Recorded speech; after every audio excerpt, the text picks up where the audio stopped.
To you, quite a hectic time for people in the health space. What's the latest? What can you tell us about your meeting with the minister over the weekend? Good morning and good morning to your viewers. Yes, it is a hectic time, and it just means that we need to be on high alert and continue to increase and escalate our response, as it regards to the outbreak.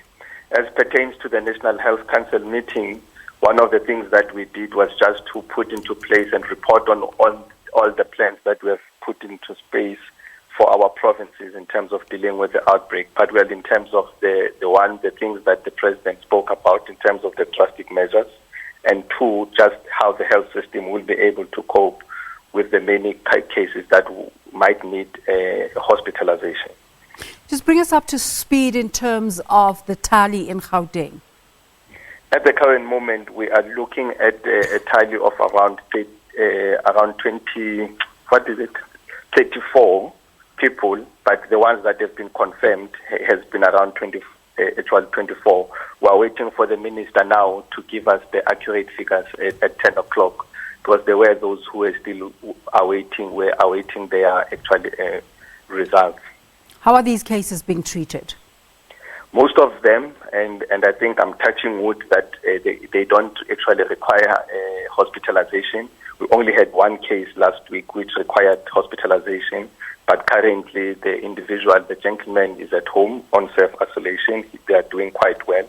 So we've been dealing with mild symptoms and patients that didn't require a lot of medical attention except just to be observed. How are we responding to the concerns that self-isolation could, by implication, mean that people might pass it on to family members? Yes, self-isolation actually has stringent regulations and guidelines before it can happen, and it's also about the person being able to have, to actually undergo self-isolation at their homes. And we are well aware that in many spaces in our country and in our province, we might not be able to do that. So we've put into place some plans on how we can be able to quarantine people outside their homes and outside hospitals, where we just need them to be actually observed. So self-quarantining is essentially now for those who are able to have space and able to have the comprehension on the measures that needs to be taken to protect the families that they live with.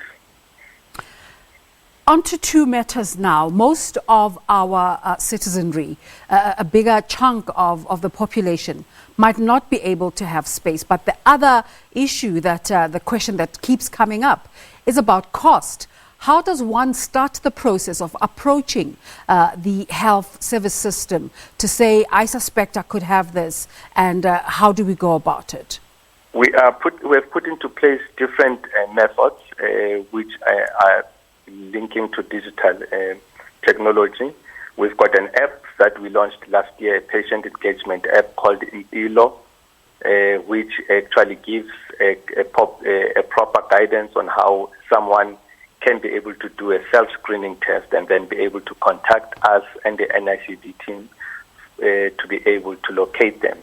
What's important about the app that it also gives us the geolocation of the person who's actually logging on and requiring assistance after they've answered the screening questions. The second one is the WhatsApp group that has been launched, the 0600123456, which also helps people to guide them on how they can be. So one of the challenges is just to build a big cohort of tracers who will be on the ground, who will be able to visit all the places across the province. Currently, we are sitting at 300 tracers. We are hoping to build the cohort to reach 1,000. Let's speak about the actual test itself. There have been reports that people approaching the health system requiring these tests have been told to pay 2,000 rands or more for the actual test, even if you have medical aid. And we know we have a section of the society that has medical aid and a section that relies entirely on the public health system. Is this the case? Are people required to pay 2,000 rands for a test? Those are the ones that go to the private, the private laboratories where they have to pay. But in terms of the public service, you have to first go through a screening test, or you have to go through screening questions, which will then define you as a person that is at high risk, and then we'll be able to offer you a test for free. Because we also don't want anybody to just walk in, even if they've not had any contact with anybody who has been infected, just to come and do the test. Because we also have to be mindful of the resources we have and also keep them for the necessary processes where it's important. So the screening test is so important because it actually gives us a sense of whether you are a high risk or a patient of low risk. So who should be doing the tests? The test should be done by somebody who is suspected, firstly, to have had contact or exposure to the virus.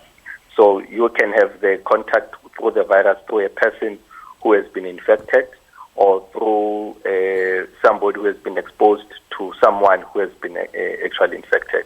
So those are the questions, and those who have traveled, outside the country, who have been to overseas, especially those countries that have been reported to have high transmission rates.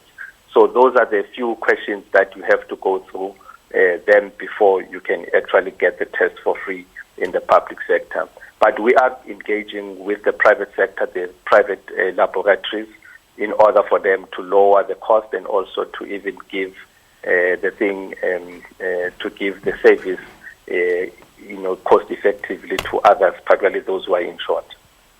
So as we speak, we're awaiting the outcome of that interministerial conversation about the way forward since the president announced a disaster situation in the country. Are you able to let us in on some of the things that can come out of there? No, I think the most other things is about the social gatherings themselves, which have got a potential of causing problems, particularly the issue of churches, church services, and the issue of sports activities. But I think internationally we have seen that these are the necessary steps that we need to take in terms of us lowering, and reducing the pace of transmission. And I think those are one of them. And in Gauteng, we're also going to look at other ways of how we are going to deal with our densely populated areas, especially our taxis and our trains. And the last one will be on our own facilities. We are going to announce that some of the non-agent visits to the facilities, let's say your clinics and everyone, we need to put them on hold for the time being until we get this virus under control. I think you'll agree it's a nerve-wracking period for all South Africans. What can the health department say to allay the fears of South African citizens?